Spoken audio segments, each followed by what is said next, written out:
1,000-pound British World War II bomb nicknamed Tallboy, causing a massive underwater explosion in Poland. The Polish Navy trying to defuse it. Thankfully, divers were clear of the area at the time. The operation, which started yesterday, was supposed to take 5 days, but wrapped up a bit earlier than expected.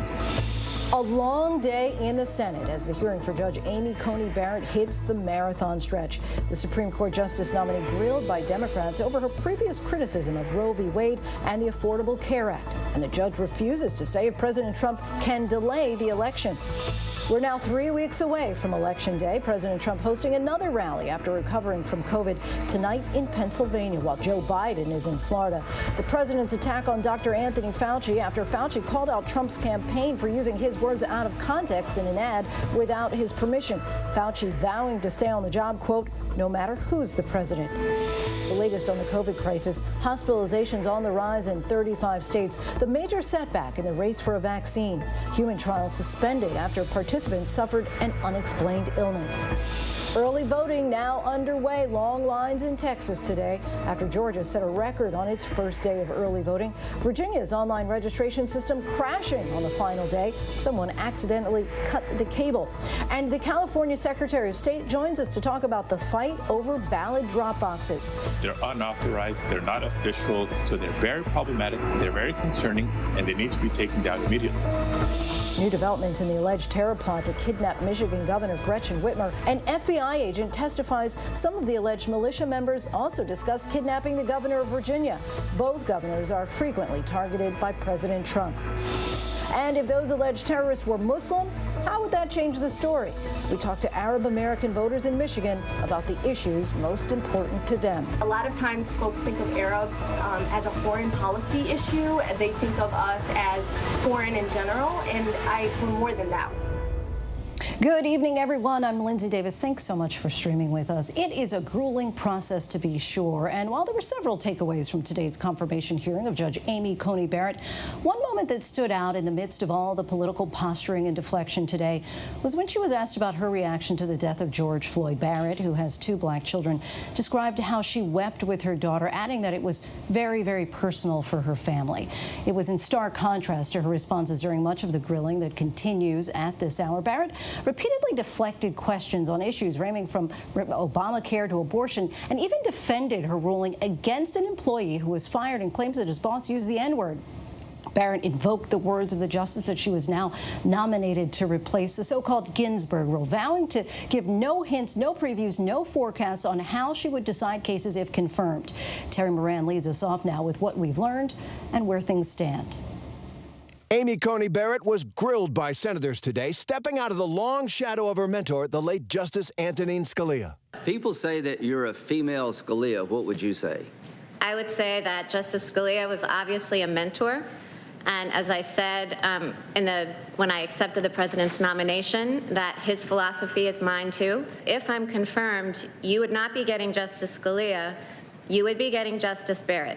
But what would that mean? Democrats zeroed in on the possibility of a contested presidential election ending up in the Supreme Court, and whether Barrett, if she's confirmed, should even participate in such a case after President Trump has declared he's counting on her and the court to look at the ballots. Will you commit to recusing yourself from any case arising from a dispute in the presidential election results 3 weeks from now? I would consider it. Let's see, I certainly hope that all members of the committee have more confidence in my integrity than to think that I would allow myself to be used as a pawn to decide this election for the American people. But in a striking exchange with Senator Dianne Feinstein, Barrett, who calls herself an originalist following the original meaning of the Constitution, declined to say whether Trump or any president could delay an election. Does the Constitution give the President of the United States the authority to unilaterally delay a general election under any circumstances? Does federal law? If I give off-the-cuff answers, then I would be basically a legal pundit, and I don't think we want judges to be legal pundits. The Constitution is clear. Congress sets the date of the election. On the court ruling guaranteeing same-sex couples the right to marry, she said this. I'm not going to, as Justice Kagan put it, give a thumbs up or thumbs down to any particular precedent. It's precedent of the Supreme Court that gives same-sex couples the right to marry.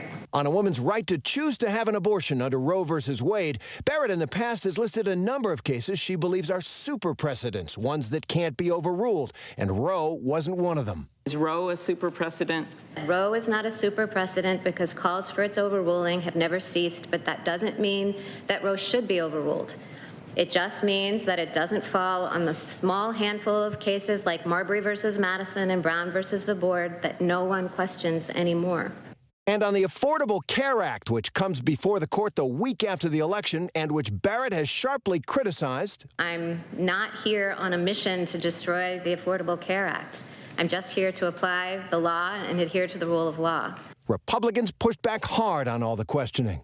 Have you made any promises or guarantees to anyone about how you might rule on a case or issue that might come before you if you're confirmed to the Supreme Court? I want to be very, very clear about this, Senator Grassley. The answer is no. The Democrats claim that you're being put on the Supreme Court so you can vote to repeal the Affordable Care Act.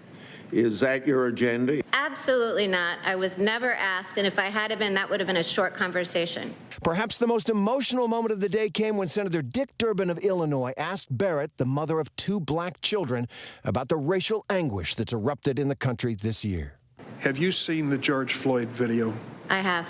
What impact did it have on you? Senator, as you might imagine, given that I have 2 black children, that was very, very personal for my family. I was there, and my 17-year-old daughter, Vivian, who's adopted from Haiti, all of this was erupting. It was very difficult for her. We wept together in my room. My children, to this point in their lives, have had the benefit of growing up in a cocoon where they have not yet experienced hatred or violence. And for Vivian, you know, to understand that there would be a risk to her brother or the son she might have one day of that kind of brutality has been an ongoing conversation. It's a difficult one for us, like it is for Americans all over the country. Very personal and powerful response there from Judge Barrett. For more now, let's bring in Terry Moran. Terry, you mentioned super precedents, those rulings that are so established that they cannot be overturned. What can we learn from Barrett's list of these so-called super precedents? Well, those are the ones, Lindsay, that she says are untouchable by judges because they have been around so long and the country accepts them and embraces them. So you can see that when she talks about Brown versus Board of Education, the one that desegregated America's schools, no one's going to bring a case, and no judge or justice would overrule Brown versus Board. What's notable also are the ones that aren't on there. Roe versus Wade. She said because so many people still clamor for that case to be overturned and overruled, you can't call it a super precedent. The public hasn't embraced it. There are other cases, though, that aren't on her list that you'd think, well, what does that tell you about Amy Coney Barrett? Say the Miranda warnings. They come from Miranda versus Arizona. And we can't imagine somebody getting arrested in this country anymore without being read their constitutional rights. Apparently, Amy Barrett doesn't think that's a super precedent. Terry Moran for us from the Supreme Court. Thanks, Terry. Thanks. And let's listen in right now. Senator Kamala Harris questioning Judge Amy Coney Barrett at this hour about the Affordable Care Act. My integrity not to even entertain such an idea, and that I wouldn't violate my oath if I were confirmed and heard that case. So just so I'm clear, and then we can move on, are you saying that you are now, before I said it, aware or not aware that President Trump made these comments about who he would nominate to the United States Supreme Court? All right, Senator Harris, what I was saying, I thought you initially framed the question as whether I was aware before this nomination process began. And my answer to that question, if you are aware, were you aware before this hearing began? So you're changing, you're asking me now whether I was aware before the hearing began? As a follow-up question, I am, yes.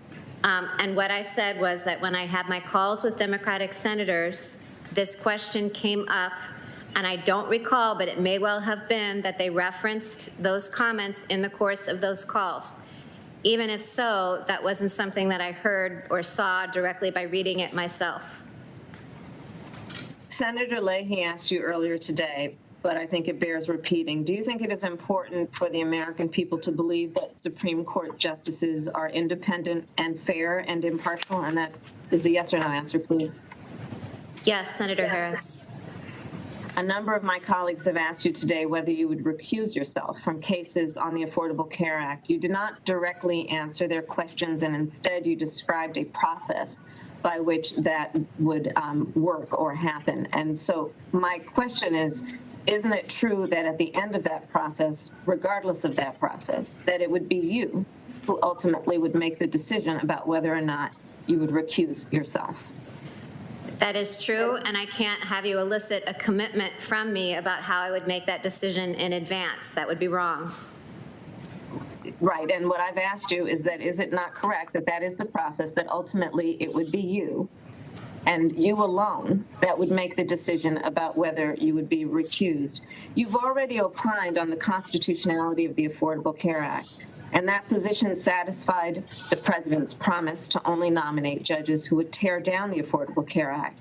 And Senate Republicans rushed this process so that you could rule on this very case. The reasonable question about your impartiality will undoubtedly hang over this court's ultimate decision in the Affordable Care Act case if you refuse to recuse yourself. I strongly believe that. Supreme Court justices routinely consider the consequences of their decisions on people's lives. Earlier this year, the Supreme Court ruled against President Trump in his effort to repeal DACA protections for Dreamers. Children, of course, who have arrived in the United States, many before they could talk or walk. Chief Justice Roberts wrote the opinion for a 5-4 majority that included the crucial vote of Justice Ruth Bader Ginsburg. The court rejected the Trump administration's attempt to end protections for Dreamers. Chief Justice Roberts said the administration had not taken into consideration the fact that many Dreamers relied on those protections when they started their careers and businesses, when they served in the military of the United States, when they bought homes, and when they started families. Senator Hirono asked you whether it is appropriate for a Supreme Court justice to consider real-world impacts. But you're a sitting judge now. So my question is, in deciding whether to uphold government action, do you currently consider the consequences of your rulings on people's lives? Well, Senator Harris, that's part of the decision of every case. And so you do? Every case has consequences on people's lives, so of course I do in every case. That's part of the judicial decision-making process. And would you do that as if you are actually voted on the United States Supreme Court? Would you do that there as well? Senator, considering how the resolution of a dispute will affect parties, will affect people, is part of the judicial decision-making process, and I will continue engaging in that process to the best of my ability. So if the Affordable Care Act is struck down, more than 100 million Americans with pre-existing conditions like heart disease, diabetes, and cancer would pay more for insurance or be denied coverage entirely. More than 20 million Americans could lose their health coverage entirely, including nearly 3 million Black Americans and over 5 million Latino Americans who received access to health insurance because of the Affordable Care Act. Insurers will once again be able to discriminate against that more than 50% of African Americans and nearly 40% of Latinos with pre-existing conditions. Insurers will be able to deny coverage to more than 1/4 of Native Americans with conditions like diabetes, heart disease, and cancer. All of this in the midst of a pandemic that is not going away anytime soon. A pandemic that, when age is taken into account, has been 3 times as deadly for Black, Latino, Pacific Islander, and Native Americans. A pandemic that has killed approximately 1 in 1,000 Black Americans, 1 in 1,200 Native Americans, and 1 in 1,500 Latino Americans. Judge Barrett, would you consider the 135 million people who gained protections under the Affordable Care Act when deciding a case that challenges that law? Senator Harris, if I were to be confirmed and conclude that I was able to sit on the case pursuant to the recusal statute. And then if I heard the case and decided the case, I would consider all the protections that Congress put in place. And as I said earlier during this hearing, the question would be figuring out whether Congress, assuming that the mandate is unconstitutional now, whether that, consistent with your intent, this is Congress's law, would permit this act to stand, or whether the flawed portion of it could just be excised out. And that is a question not of what judges want. It's not a question of the Supreme Court. It's a question of what Congress wanted in the statute.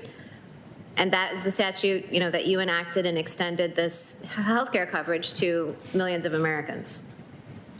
What weight would you give the fact to the confirmation hearing of Amy Coney Barrett? And for more analysis of today's confirmation hearing, let's bring in ABC senior Washington reporter Devin Dwyer. Thanks so much for joining us, Devin. So Amy Coney Barrett just answered in response to a question from Senator Harris.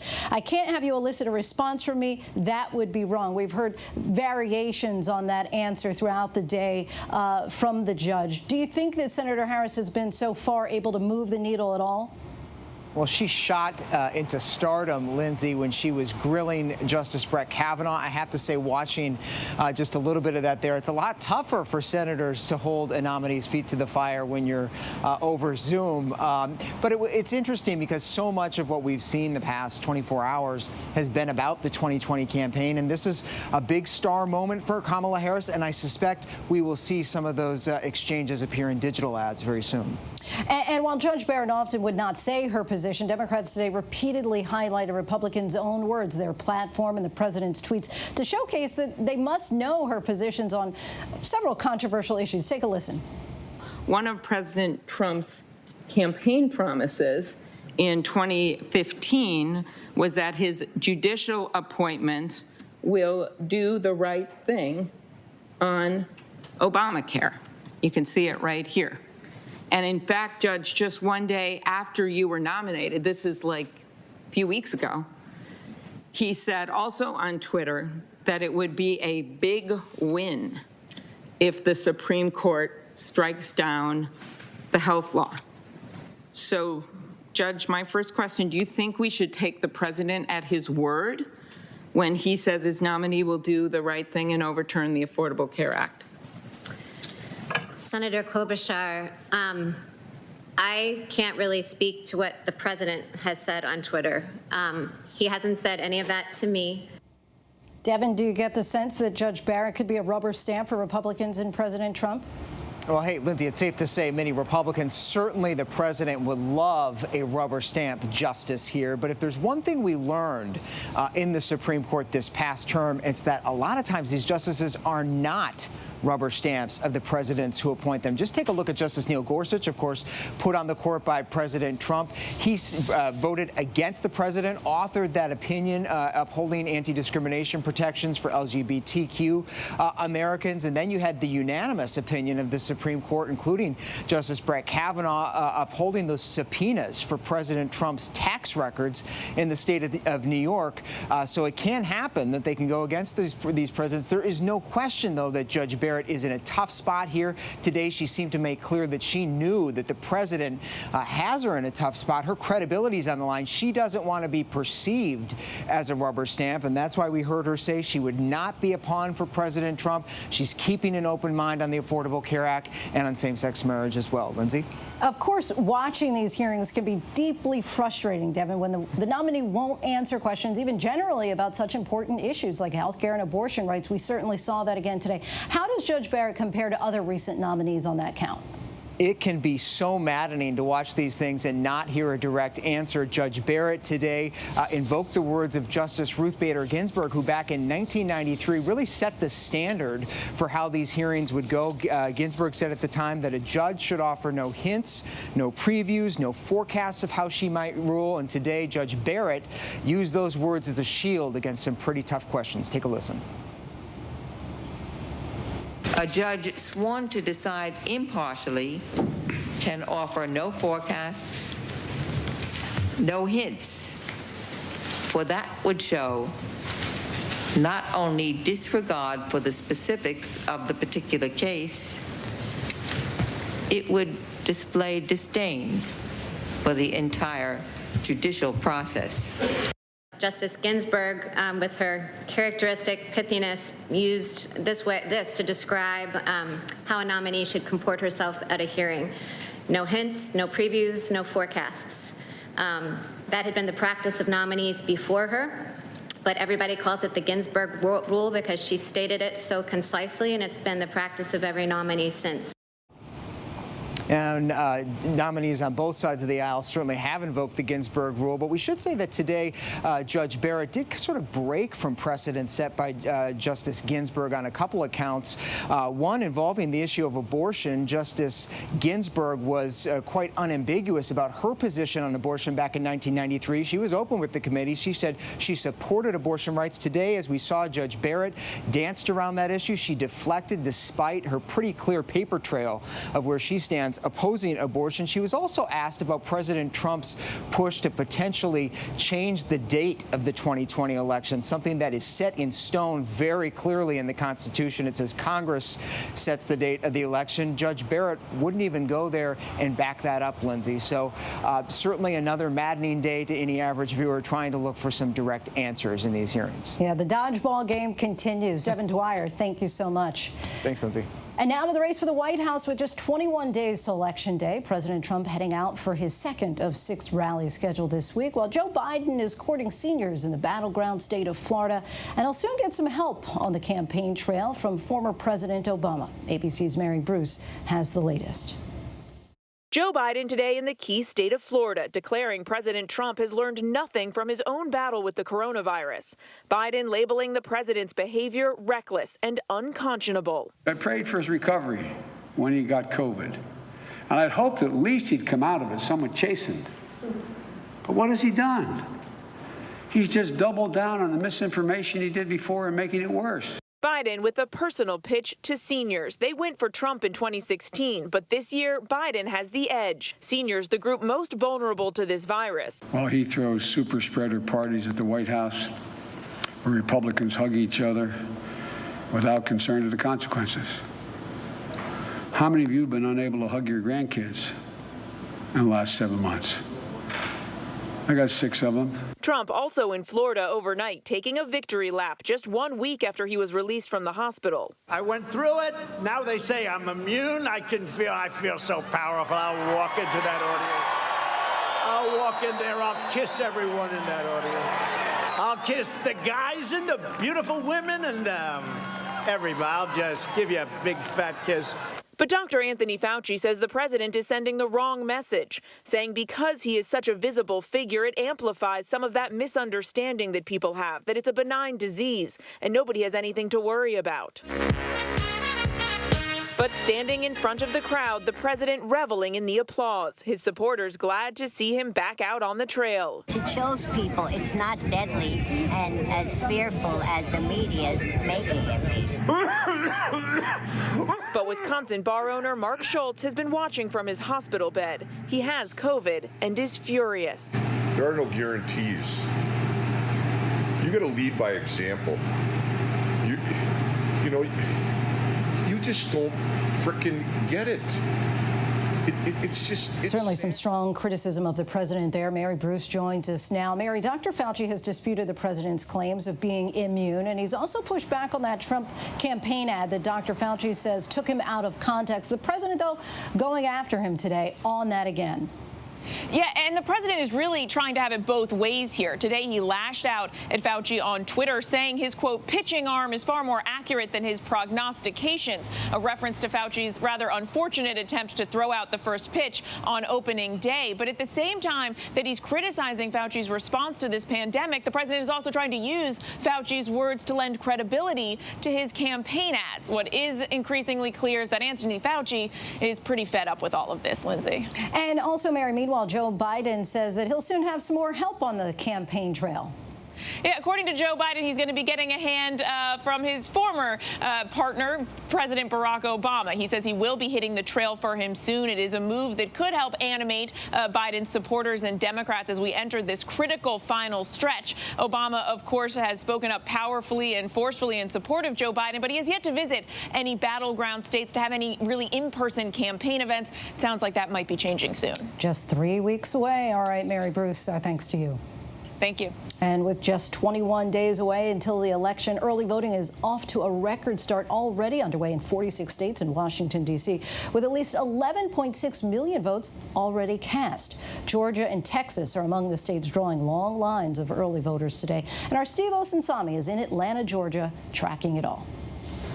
They say everything is bigger in Texas, and tonight the long lines to the polls are proving it. I think it just shows that everyone's ready to vote and doesn't want their vote to be suppressed. Dallas, Austin, El Paso, and many people waiting all day are concerned that this is voter suppression.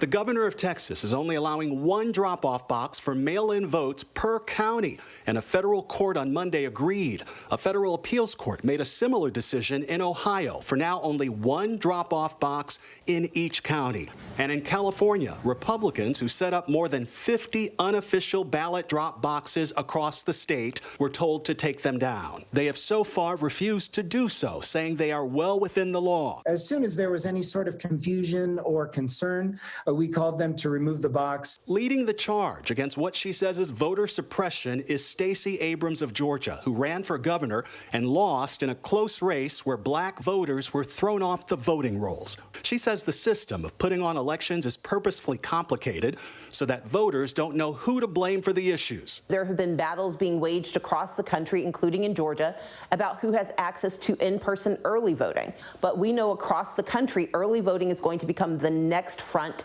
in the war against voters. The president has been telling his supporters that he doesn't trust the process either. I'm urging my supporters to go into the polls and watch very carefully, because that's what has to happen. What should I be telling people about all of these concerns, about the long lines, about how long it takes to vote?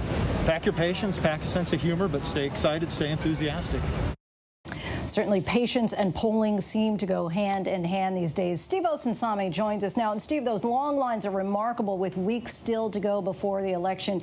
It seems like people are committed to getting those votes in early.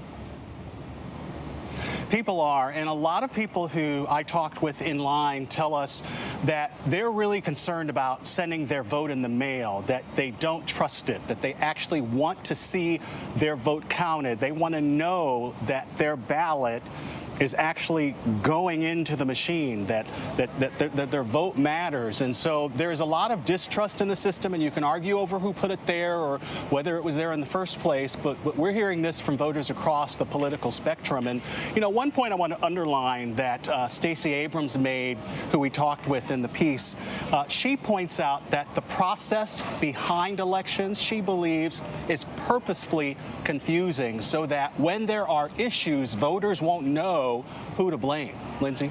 And Steve, we did hear specifically about a problem in Virginia with their voter registration system today. Explain for us what happened. So that was a weird accident, just another issue, another election issue that really wasn't the result of malfeasance. In Virginia, it was the last day to register to vote, and the website where voters went to register went down temporarily after a construction crew accidentally cut fiber lines. That website is now back up and running. Everything is back to normal in Virginia. Voters can register. All right, good to know. Steve Osunsami, thanks as always for your reporting. And now to the new setbacks in the race for vaccine and new treatments. Johnson & Johnson suspending its vaccine trial because of a volunteer's unexplained illness. And late today, Eli Lilly moved to suspend its trial of an experimental antibody treatment like the one used to treat President Trump. It comes amid rising hospitalizations in dozens of states, with Wisconsin reaching a record daily high in cases and in deaths. A field hospital will now treat patients there for the first time tomorrow. Our Stephanie Ramos is in Milwaukee. Tonight, Eli Lilly confirming a pause in its trial of an antibody treatment after a potential safety concern, now under review. It's a different antibody treatment than the one taken by the president. This latest setback coming just a day after Johnson & Johnson paused its vaccine trial when a volunteer became sick. It's not known if the illness is related to the vaccine. Johnson & Johnson now the second major vaccine maker to pause its trial after AstraZeneca. My expectation is that they're going to sort this out. And whether it's this vaccine or a different one, that we will have something approved for emergency use probably in November, maybe December. The need for effective treatments and vaccines more urgent than ever. This field hospital in Milwaukee now ready to take up to 550 patients. Wisconsin, one of 35 states where hospitalizations are climbing. 64-year-old Ken Holmes battled the virus for 3 weeks in the hospital. You're afraid to fall asleep. It's because you don't know if you're going to wake up. Ken telling us how grateful he was to go home. The doctors and nurses aren't just heroes, they're angels. Who saved your life? Oh, without a doubt.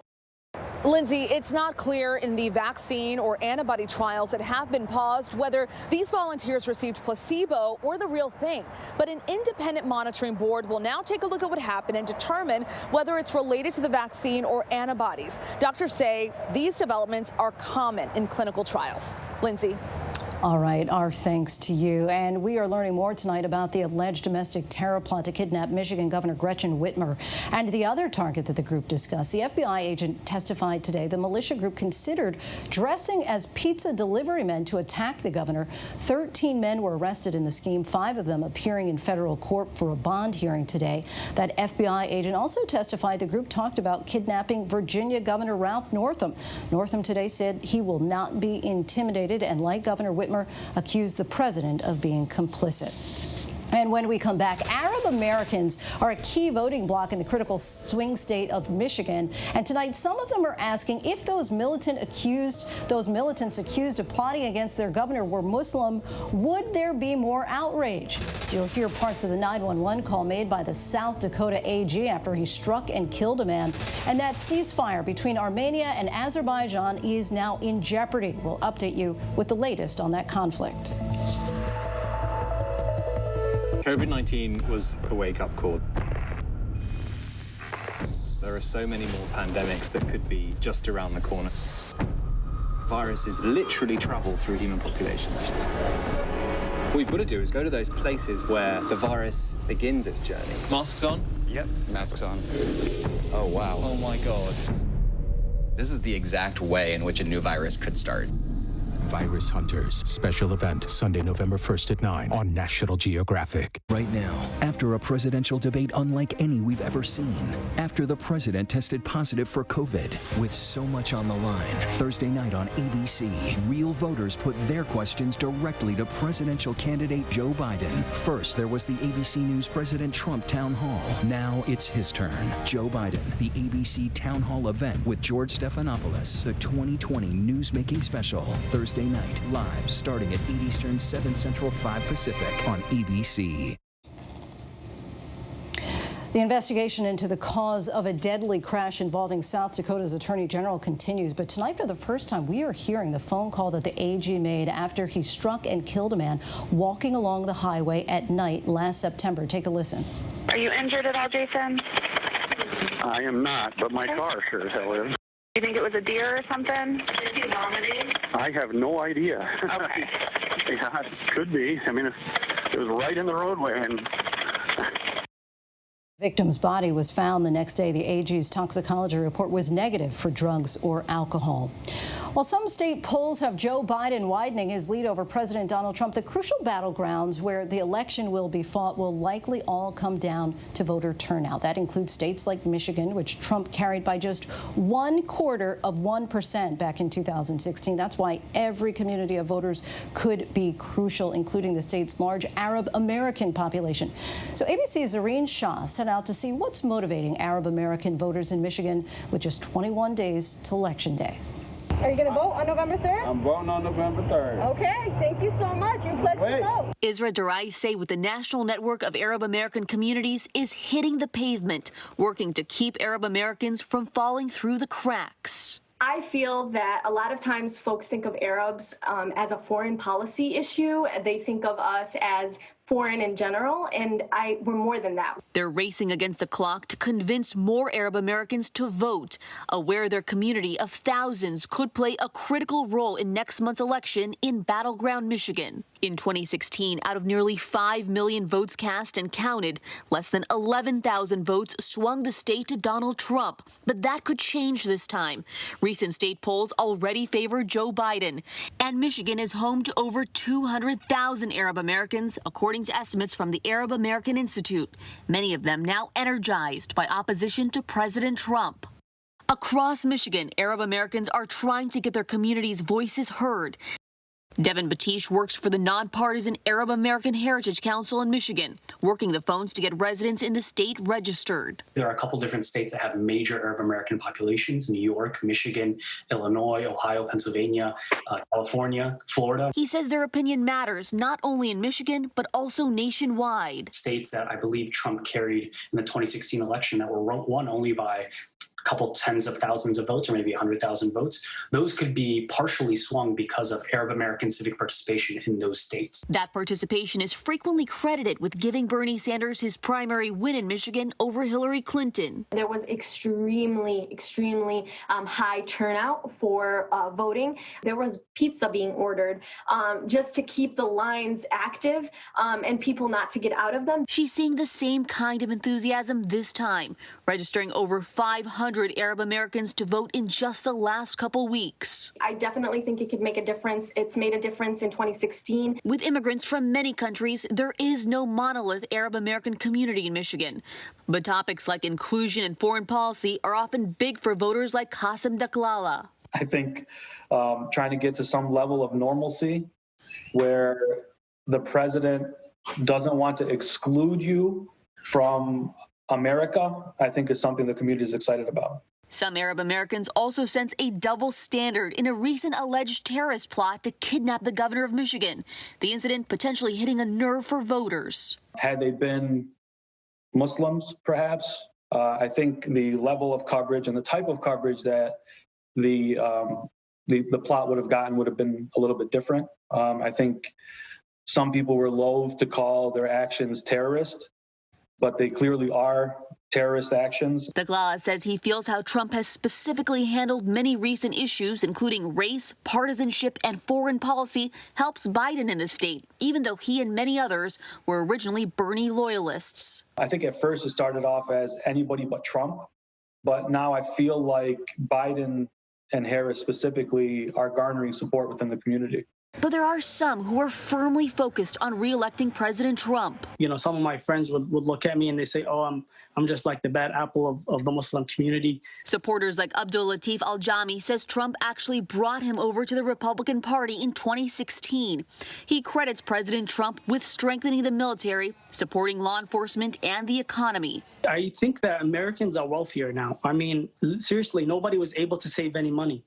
Now, everybody that I know, all my clients, all my friends, everybody has safety money now. Al-Jami says he believes many of Trump's beliefs match what's culturally accepted in his community. So they're against abortion, and they're against, they're against gay marriages. And if Muslims really look closely, I think the Republican Party is more identical to their belief system. But while he thinks most other Michigan Americans will turn out for Biden, he's holding out hope less vocal Trump supporters could once again surprise the country. I feel like that there's a lot of Arab Americans that are going to vote for Donald Trump, and I think they're just afraid to show it out loud and talk about it out loud.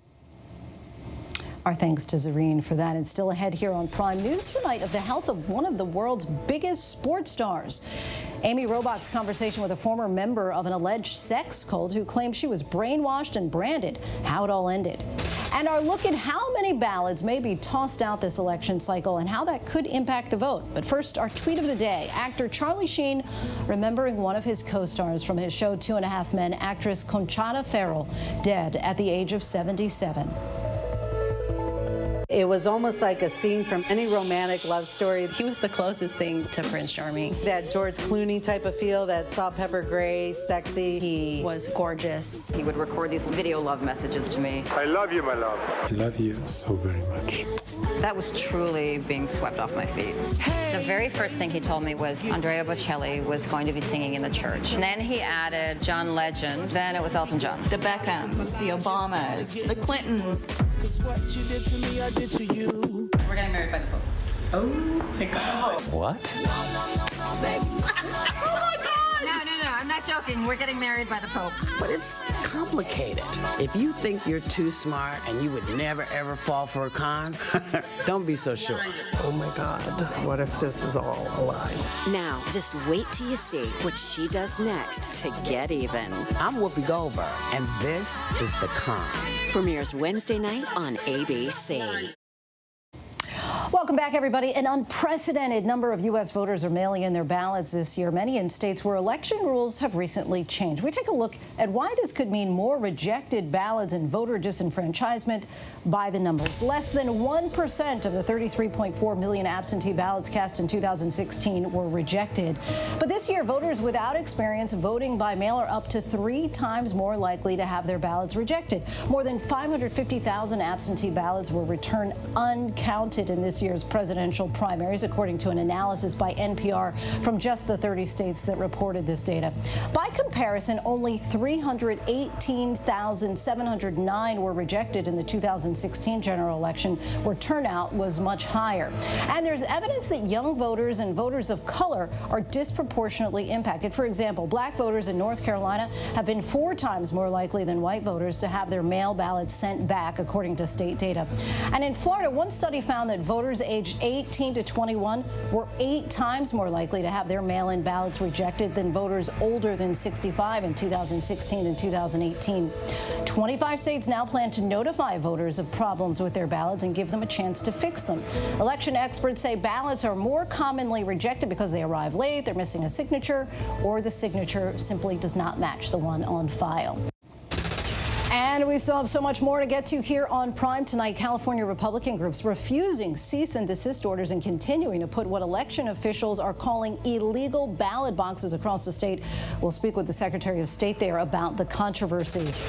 What would you do if you were out on a walk and saw this? And the new iPhones, they are out. What makes these different than the older versions? We'll tell you what Apple is saying. But first, a look at our top trending stories on abcnews.com.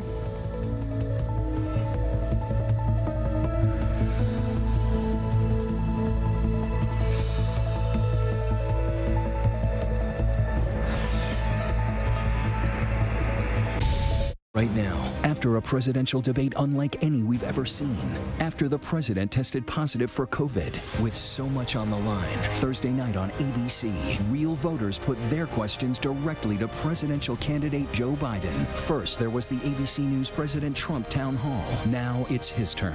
Joe Biden, the ABC town hall event with George Stephanopoulos, the 2020 newsmaking special, Thursday night, live starting at 8 Eastern, 7 Central, 5 Pacific on ABC. Welcome to Disney Plus. Are you ready? Drop in and explore. The action, the adventure, and the originals. There's no limit to what you'll find. These are your worlds. So come on, dive deeper into the universes you love. Wherever and whenever you want them, you'll find them all here on Disney Plus.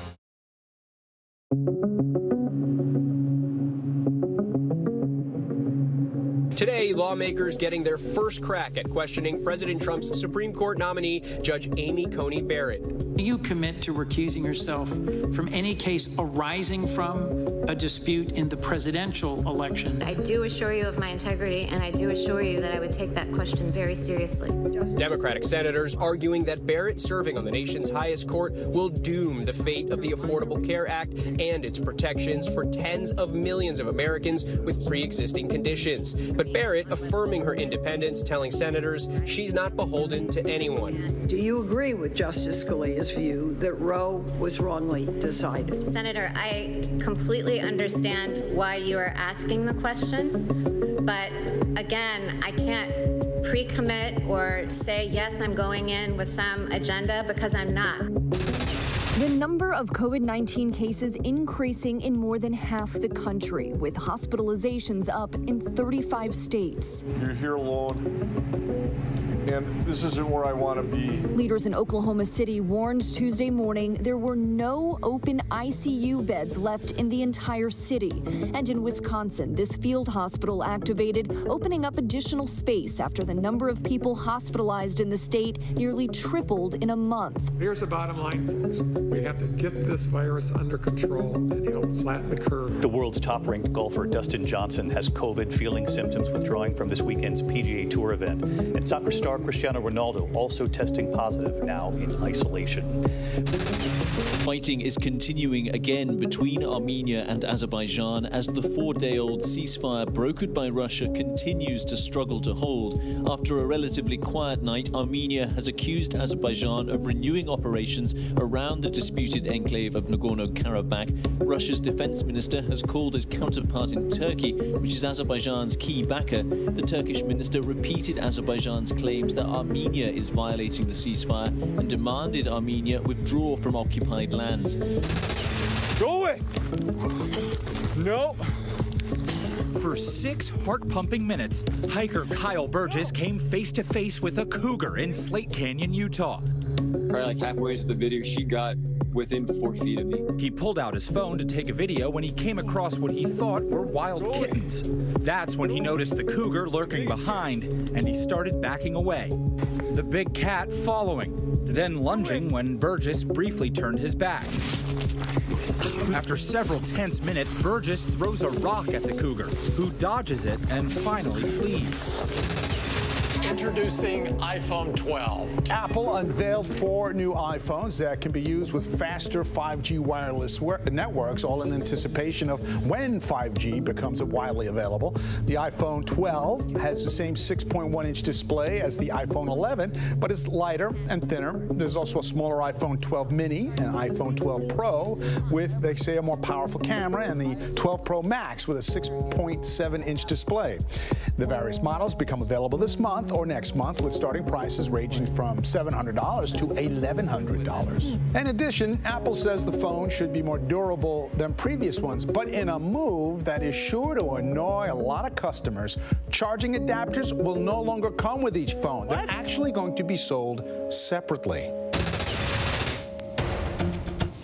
Now to the battle over ballot drop-off boxes, those secure boxes where voters can drop off their ballots before Election Day in many states. Over the weekend in California, reports surfaced that unofficial drop boxes were showing up at unauthorized locations in Los Angeles, Fresno, and Orange counties, including outside gun stores and churches.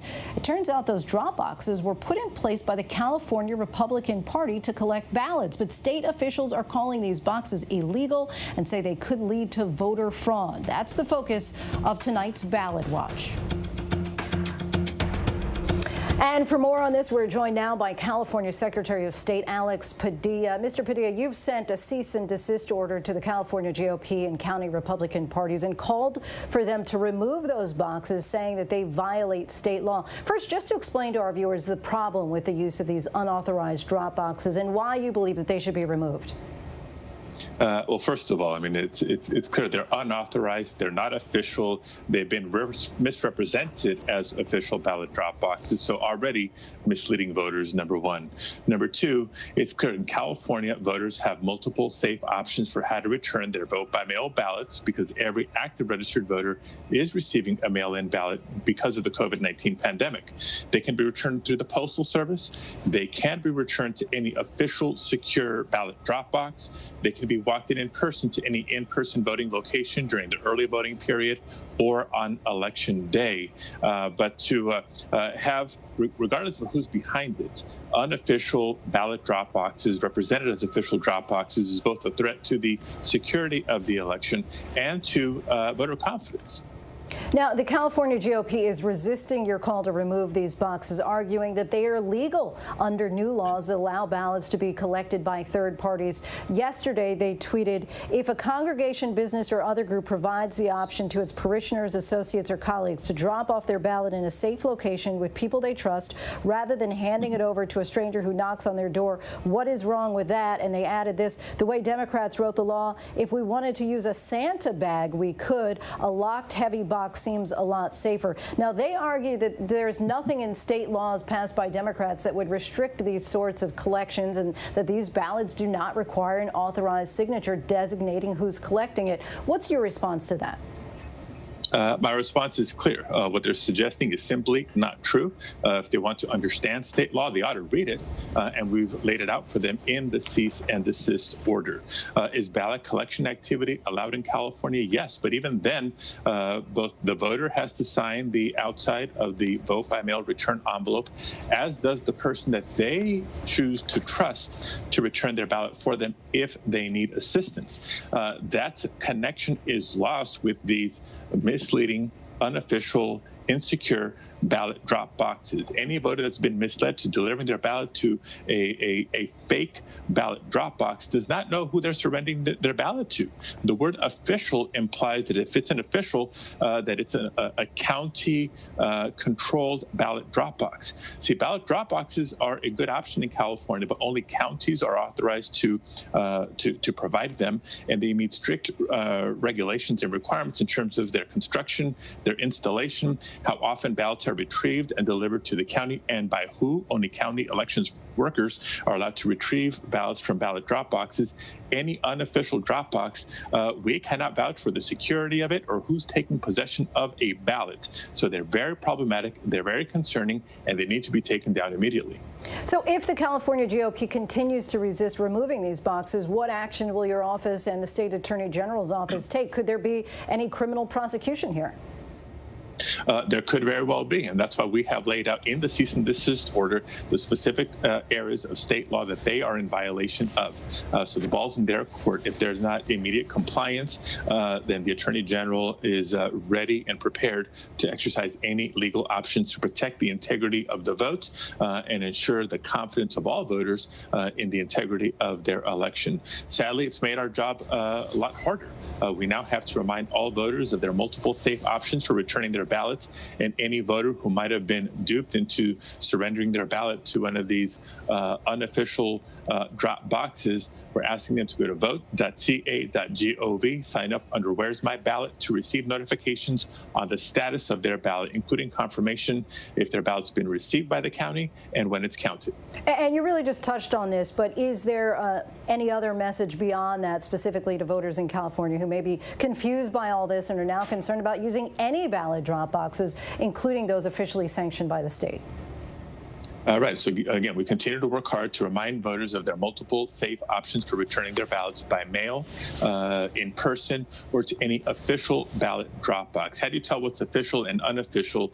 Number one, you look at the box themselves. They must have the county seal on them. And for folks thinking of getting too cute here, abuse of a county seal is another violation of the law.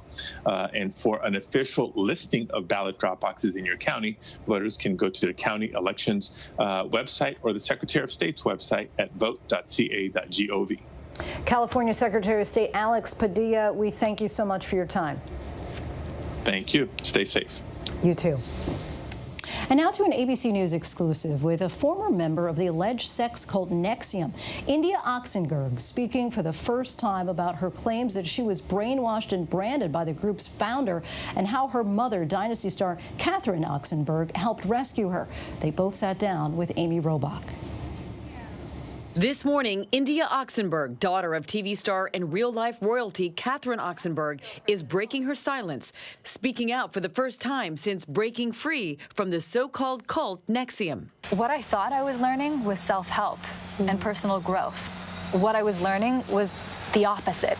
It was inhumane. I'm an interesting person. I'm a controversial person, but most importantly, I'm an unconventional person. India joined what she thought was a self-help group run by Keith Raniere. a self-proclaimed guru who bragged about what he describes as his superior intellect when she was just 19 years old and looking for purpose. Her mother, Catherine, who starred in the hit show Dynasty, my name's Amanda, actually took India to her first meeting. You and your mom went into Nexium together initially, but then you say almost immediately they were trying to break that connection. Yeah, and that was all strategic, and we were unaware of why they were doing that at the time. But it's actually something that I learned later on called parental alienation. India spent nearly 7 years in the organization, paying them nearly $100,000. She says she was slowly being brainwashed, but couldn't see it while it was happening. That's years of grooming, and when you're unaware, it's so easy to be led astray, especially by people who are masters at manipulation, and these people were that. Especially Keith Raniere, he's a master at manipulation. If there's one thing he's intelligent at, it's that. And he's a predator. Prosecutors say Raniere was a con man and a predator who took advantage of women. They say Raniere, who called himself Vanguard, created a secret sorority inside the group where women were made to be his sex slaves and blackmailed with what they called collateral, like family secrets and nude photos. I can explain later. I did what I had to do. India says Smallville actress Allison Mack introduced her to the society under the guise of female empowerment. So one would say authenticity is being as you are and expressing as you are. I don't know why, that makes me want to cry. It's beautiful. It was a trap, and it was a ploy for Keith to enslave women for his own sexual desires. When did your relationship with Keith become sexual? The relationship took a different turn and became sexual when I was commanded to do a seduction assignment. That was the beginning of continual sexual abuse, and I didn't see it as that at the time. Now that you can look back on it, how would you describe that sexual relationship? I would describe that sexual relationship as rape. I had given collateral, which automatically removes my choice. So I did not have the option to say no. Saying no meant hurting my family or hurting my friends, and I wasn't going to do that. In the new Stars documentary, Seduced, Inside the Nexium Cult, India returns to the house where she says she and others were held down and branded with Raniere's initials. That window is where it happened. I was the first woman in my group of slaves to be branded. Tell me about the night you were branded. It was horrible. At the time, I thought I was doing this empowering bonding moment with a group of friends that I considered my nearest and dearest. And you had no idea that it was Keith's initials. I remember that. I mean, that's the real thing, is that we were told that it was a symbol of the elements and that this was going to be a bonding experience. And we were sleep deprived. We were starved. We were coerced. You don't just decide to be branded. You're coerced into being branded. For years, Catherine fought publicly and behind the scenes to free India from the group. How's your daughter doing, and have you spoken with her? My daughter is still on the inside. She's not back yet. It took until 2018, after Raniere and Mack were arrested, for India to finally come around. Did you always believe, Catherine, that this day would come, or did you fear that it wouldn't? God, I lived in fear for probably 2 years, but my faith has always been stronger than my fear, always. Is there any other way to describe what was happening to your daughter other than she was brainwashed? This is not the daughter that you knew. When I first confronted her at the end of May in 2017, I thought I could wake her up. I told her she was brainwashed and she was in a cult, and I said, I know about the blackmail, and I don't care if it's about me.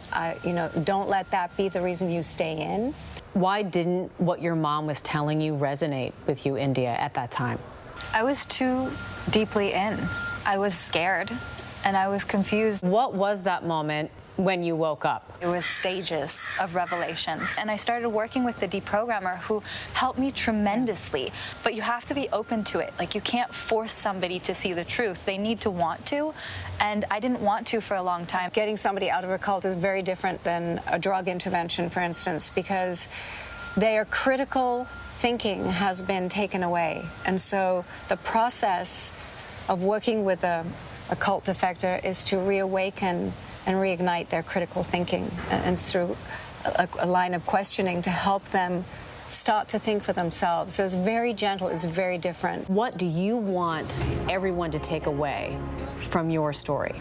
You don't have to be in a cult to be coerced. I don't know anybody on the planet who hasn't been manipulated or fooled or exploited or fooled in some way, or has been in a controlling, abusive relationship.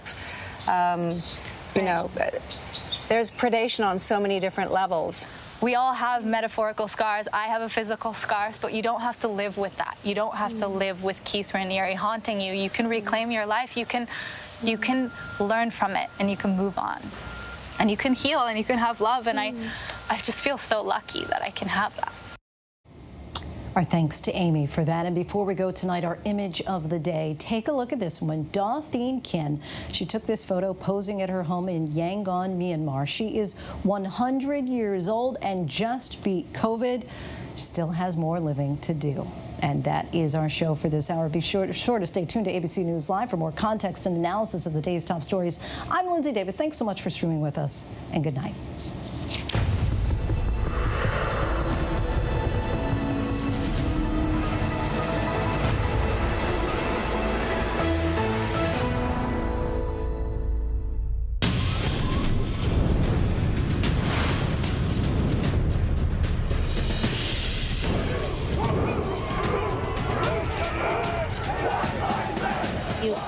The white power movement on the march. You will not replace us! Like a monster that went into hibernation, and this was evidence that the monster has come out. The displays of racism and violence that we're seeing in the U.S. are certainly not new.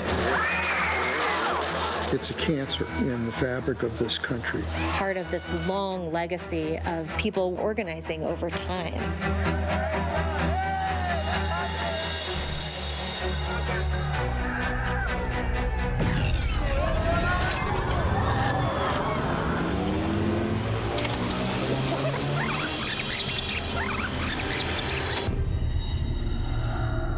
Within the white power movement, the Oklahoma City bombing stands as the culmination of decades of organizing. Timothy McVeigh has been found guilty on all 11 counts.